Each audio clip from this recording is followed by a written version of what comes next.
Почитувани, денес е трет ден по држаните избори годинава. 3 дена непрекинато во јавноста се лиферуваат информации, шпекулации, сомневања, дезинформации, обвинувања, прашања, но и се нудат докази за сторен фалсификат и нерегуларност на изборите. Сето тоа остава голема данка за регуларноста на овие избори во целина.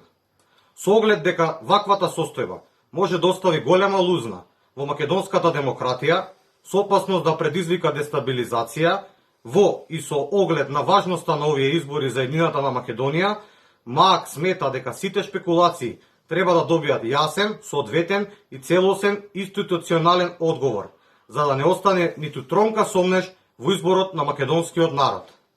Во таа смисла, МАК ги повикува сите политички чинители и поединци, доколку поседуваат било какви докази за било каква нерегуларност и фалсификат, истите да ги достават до надлежните државни органи, овластени да постапуваат по нив, МВР и јавното обвинителство. Со цел доказите да бидат ставени во функција на расчистување на состојбата околу изборите и откривање на евентуални сторители на кривични дела.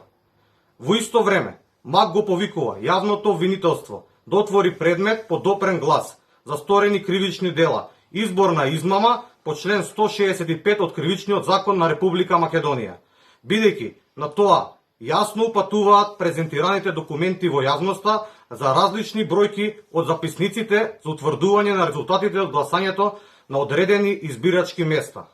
Со тие објавени од Државната изборна комисија да ја испита веродостојноста на овие документи, да ги истражи сите вакви случаи, да истражи и други случаи со сомнеш за сторени кривични дела, како на пример изборен подкуп. Да ги отвори, да ги открие сторителите и истите да бидат изведени пред надлежниот суд за утврдување на нивната одговорност. Само на тој начин ќе се стави крај на секаков сомнеш за нерегуларностите на изборите и ќе се создадат услови за мирен политички процес околу формирањето на идната македонска влада. Се друго може да води кон целосна неизвестност. Македонска акција МАК овие криминални избори не ги прифаќа.